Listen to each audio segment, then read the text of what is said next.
Okay, so today we're going to move on to the normal distribution. Even though this is in year 2 applied, I do actually think it's quite a bit easier than year 1 applied with binomial distribution.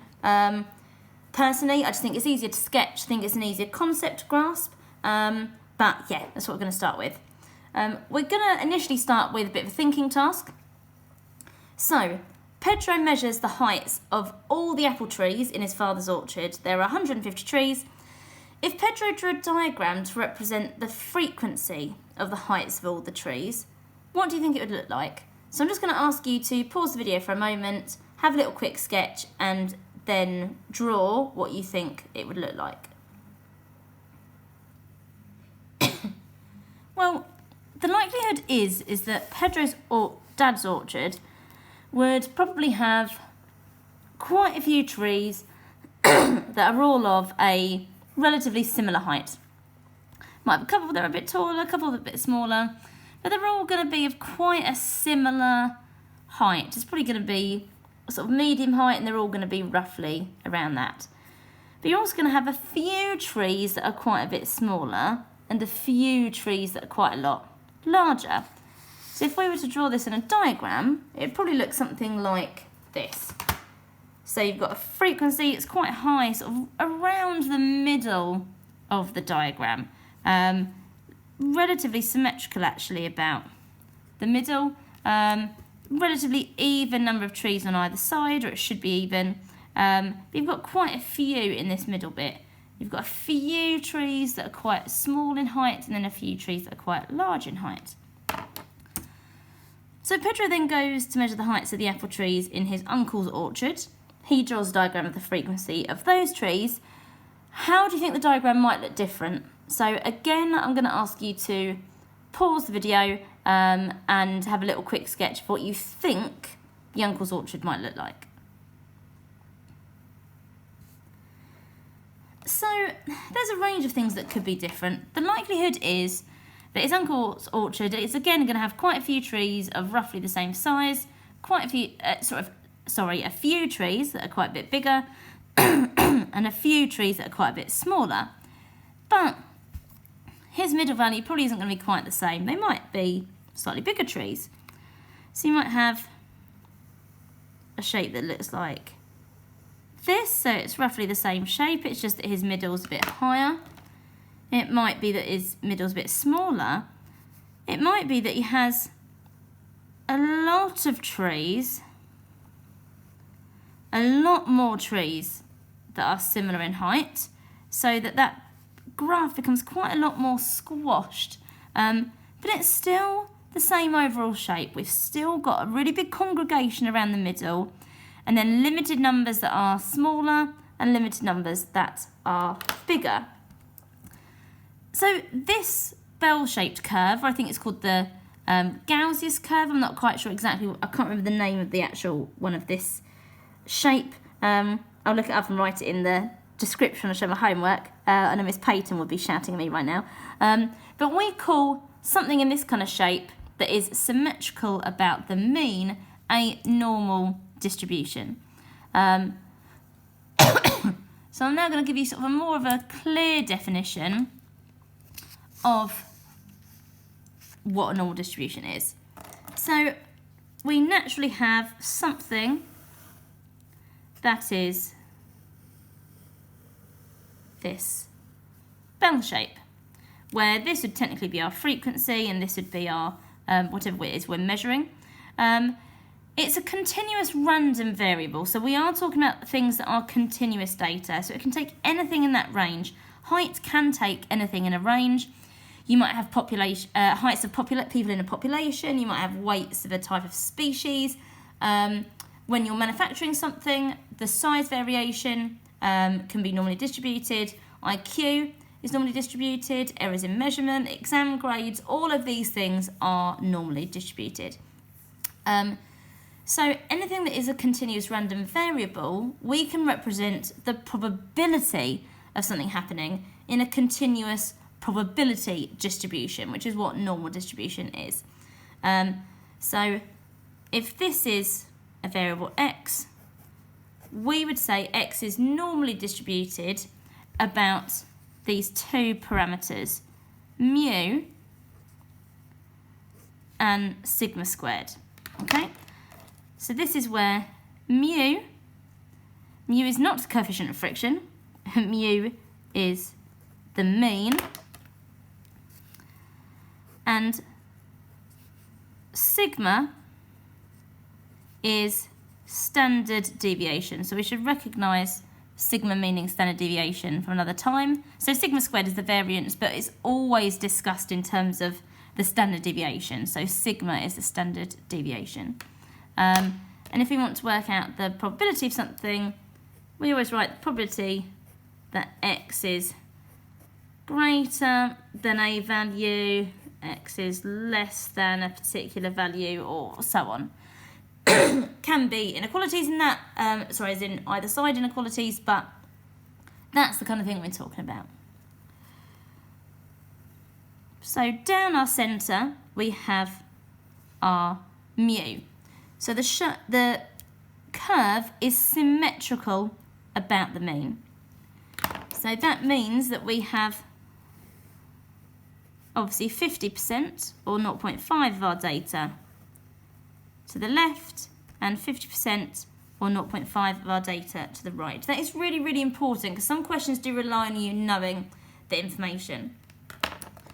Because the curve is symmetrical completely, that means the mean, the median and the mode are all equal. Now, that's not usually talked about in questions, although it might be.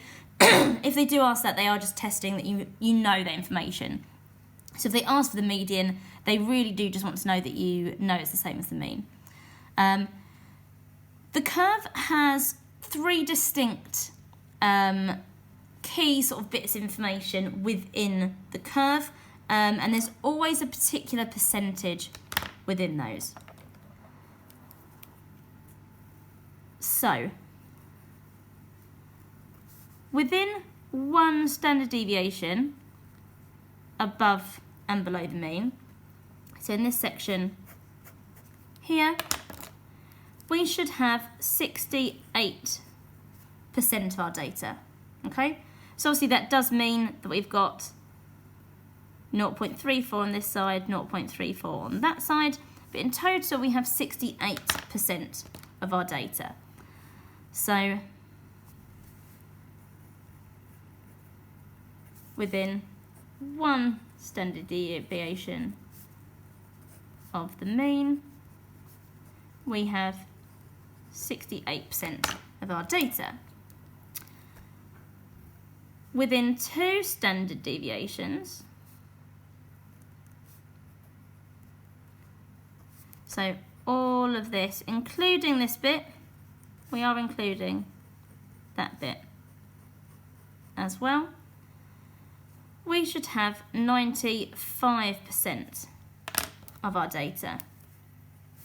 So within two standard deviations of the mean, we would expect to have 0.95% of our data. Everything under the curve is probability, so the entire area under the curve is 1, because it is a probability distribution. And finally, within 3 standard deviations of the mean, so that's all of this, we expect to have almost all of our data, and what we expect to have is around 99%, although 99.7 is more exact.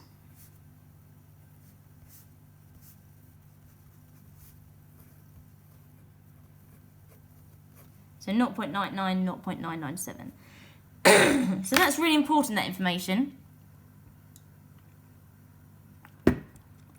Apologise that I keep coughing. Now, it's not likely that you'll get many questions that rely on this information with a lot of detail, but we will go over one example that does. So this example's not in the book, this is obviously one that I've just come up with. So the diameters of ball bearings produced by a machine, x millimetres, are normally distributed in this model.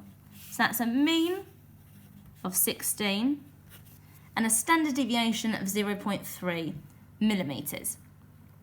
So we are always going to sketch in these problems, always going to sketch.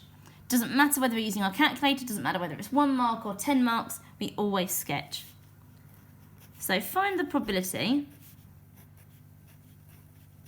that x is greater than 16. So find the probability that a diameter produced by this machine is greater than 16 millimetres. So 16 is the mean. So if I want greater than 16, that means I want all of this. Well, I know that if that's the mean, half the data must be greater than it. So the probability that I get a diameter greater than 16 is 0.5. So we always give our answers as decimals rather than as percentages because that's how it's produced on a calculator. It may occasionally ask you for a percentage, but I haven't seen it yet.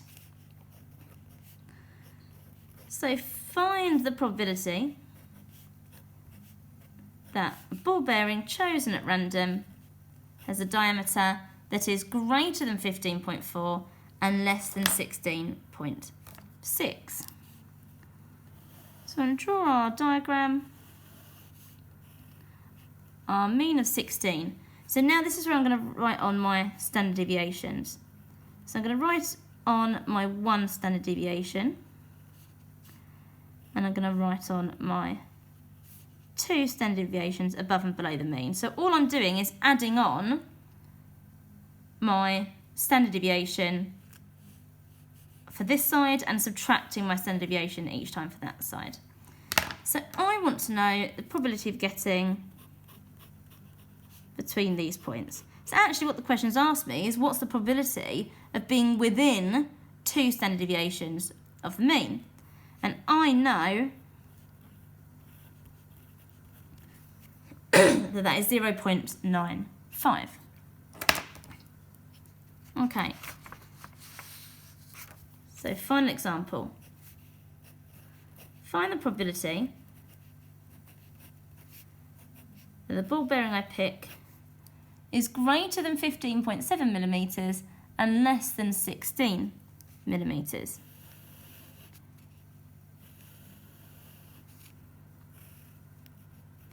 Well, 15.7 is 1 standard deviation below the mean.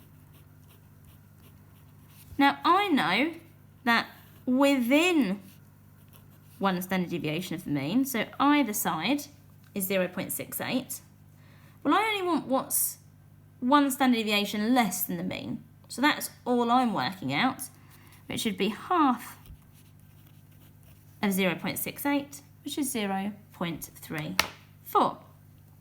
So the sketches really help you to visualise the problem that we're looking at. Now all of these we looked at without a calculator, just understanding the rules of a normal distribution. However, the vast majority of problems are done with a calculator. So that is what we are going to do. So I'll teach you how to do it on your calculators. It is really straightforward. So, a distribution is defined in such a way where x is normally distributed with a mean of 40 and a standard deviation of 5. So just writing it out again for you so that you can be reminded that that is your mu and that is your standard deviation. Find the probability that x is less than 46. So I'm going to sketch this. I'm always going to indicate my mean, so my mean is 40. 46 is obviously greater than 40, so it's going to be there on my axis. And I want the probability that any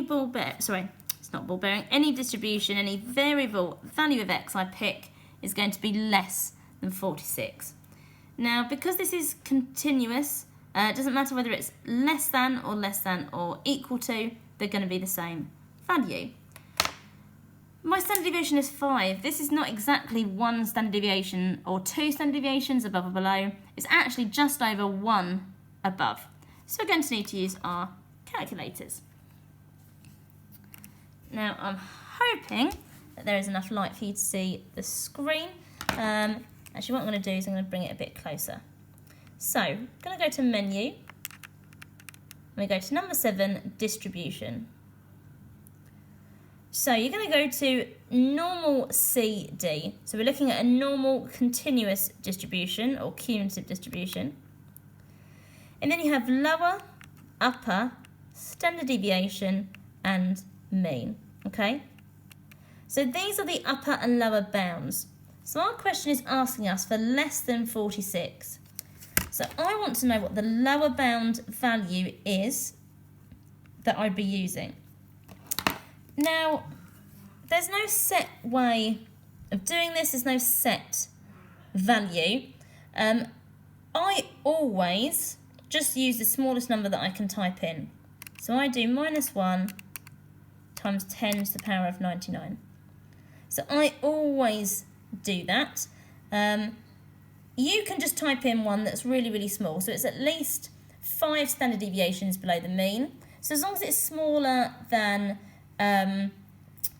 15, then it should work. But if I just type this in, it means I don't have to think about the value each time. Oh, just so you can see my reflection. I'd rather not. There we go. So the upper bound is 46 because we want less than 46.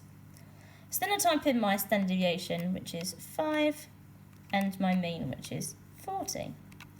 When I click equals, I get the probability. So obviously you always get a really long number. If I was going to use it later in the question, I would write down several decimal places, but obviously because I'm not, I'm just going to write this to 3 significant figures. So the probability of it being less than 46 is 0.885 to 3 significant figures. Now maybe I've done my drawing a bit close, I'll do them over here next time. My answer, 0.885 to 3 significant figures. Now that makes sense. It's going to be quite a high probability because it's well more than half, loads more than half. And if you think this side, if it's about 45, would be 0.34. So it'd have to be bigger than 0.84 anyway. So it makes sense that we've got that as our answer. Okay, so I will go over another example so that we can see how we use our calculator again. So find the probability that x is greater than 41. So I'll do my diagram over here this time. So my mean is 40 and I'm going to note 41. So I want the probability that it's greater than 41. So on my calculator, going to do the same thing. Going to go to distribution again, normal CD. Now your calculator, unless you go off of the distribution function completely, so as in press menu and then do 1 to do a calculation, it does save your information. So because I want greater than 41, my lower bound is 41.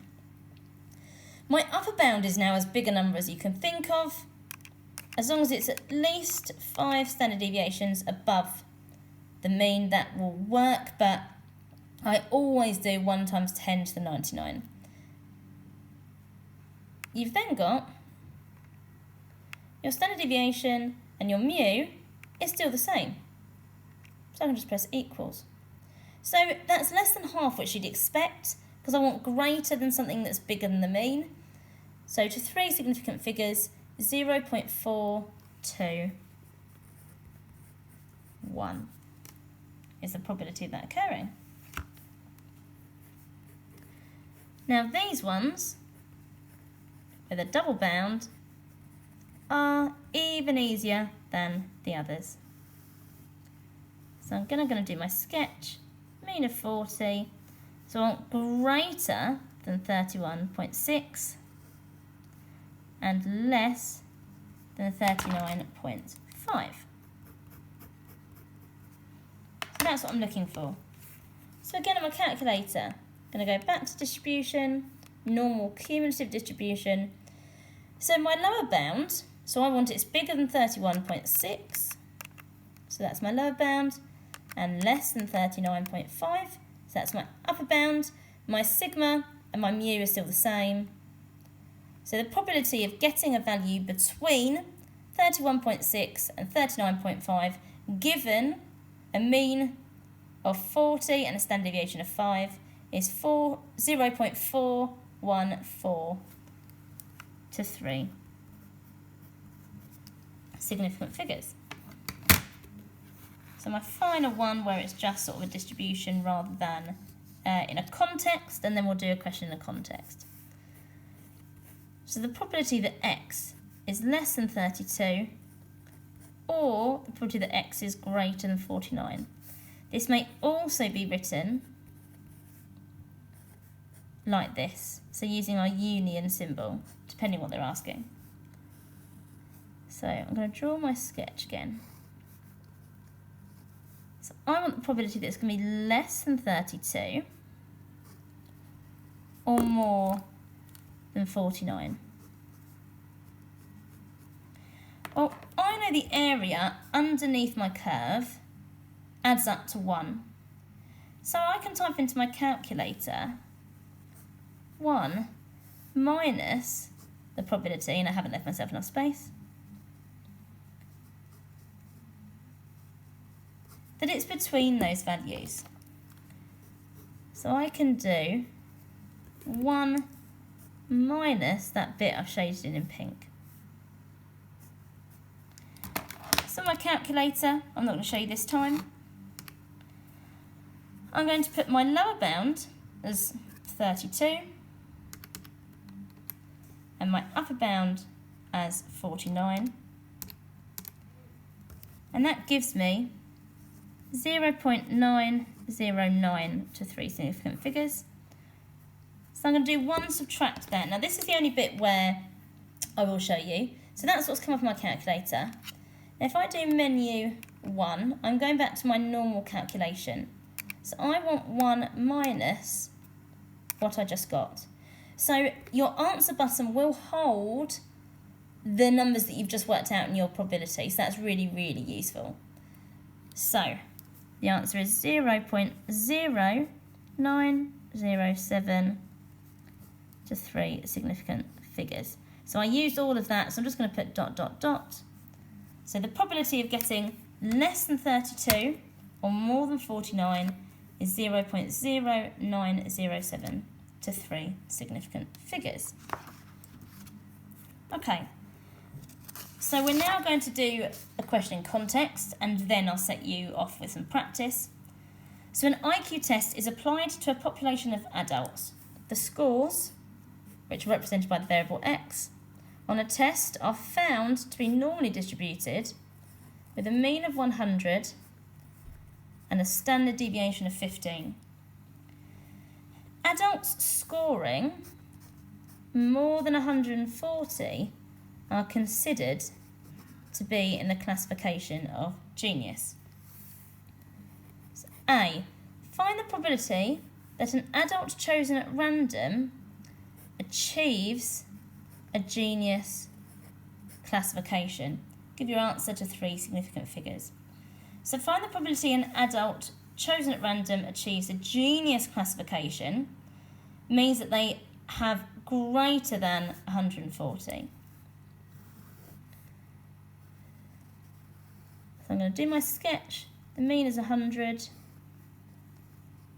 And I want the probability that someone achieves greater than 140. So on my calculator, I'm going to press menu. I'm then going to go to 7, distribution, which helpfully has a normal distribution shape on it. I'm going to go to normal CD, because it's a normal continuous distribution or normal cumulative distribution. and then I'm going to input a lower bound. Well, I want greater than 140, so 140 must be my lower bound. My upper bound is any big number that is more than 5 standard deviations above the mean, but I always type this in. What you'll find this time is because you've gone off of the normal distribution, it's gone back to the numbers that were there. You then have to put in your standard deviation, so in this case that's 15. And then you have to type in your mean, which is 100, and then you click equals. Now actually you get a really horrible number, it's given to you in standard form, so you should get 3.830, etc, etc, etc, times 10 to the negative 3. So you can write it as 3.83 times 10 to the minus 3 to 3 significant figures, or 0.00383 to 3 significant figures. So it's a really small probability, which kind of makes sense. 20 adults take the test.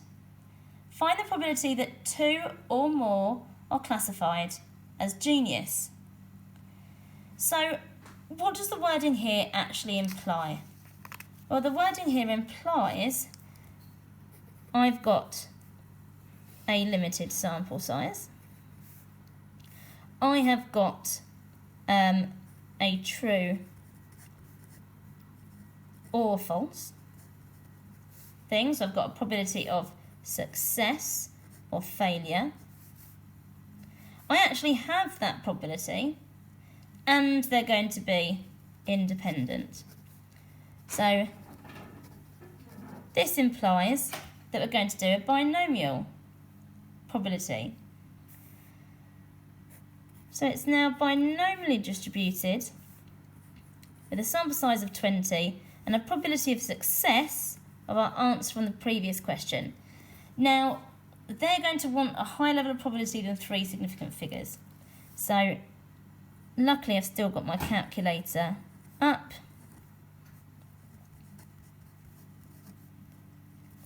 So I've just done a few more decimal places. So we want the probability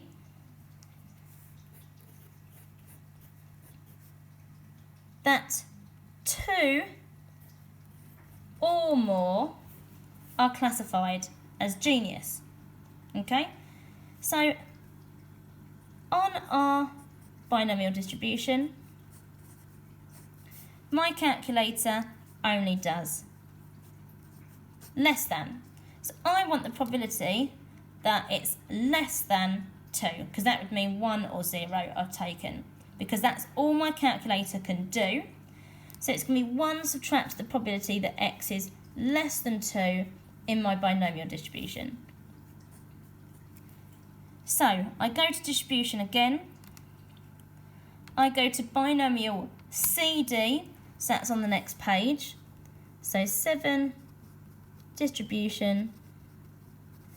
I want the next page, which is binomial CD.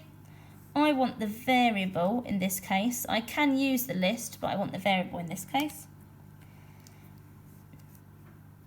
So I've got x, which is 2, because I want less than 2. N, my sample size of 20. And P, my probability of success, 3.83 blah blah blah times 10 to the minus 3. So that's what I've typed in, or I'm typing in now. 83038 times 10 to the minus 3.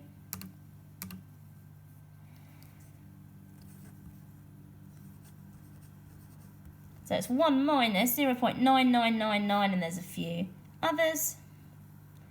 So therefore the probability that it's more than 2 or more are classified as genius is 1 minus that answer, which is 6 times 101 blah blah blah times 10 to the minus 5, or 0.00006, oh that should be 0.61023 significant figures, which you'd expect in a sample size of 20, when it's a really low probability of success, really low likelihood of happening, you'd expect it to be a tiny probability that 2 or more would be classified.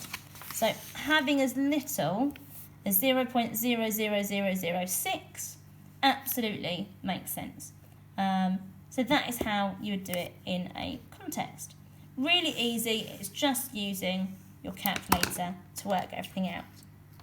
So on the PowerPoint, I've suggested you work through exercise 3B. I've said be careful with question 2. It's just because I think they give you the variance rather than standard deviation. So you just have to be really careful. And as promised, my cat's finally come in. So if I ever don't have a video, hello, that is why you don't have one, because he's usually being a pest. Although the other one was being a massive pest this morning. Hello, Toby. Hello.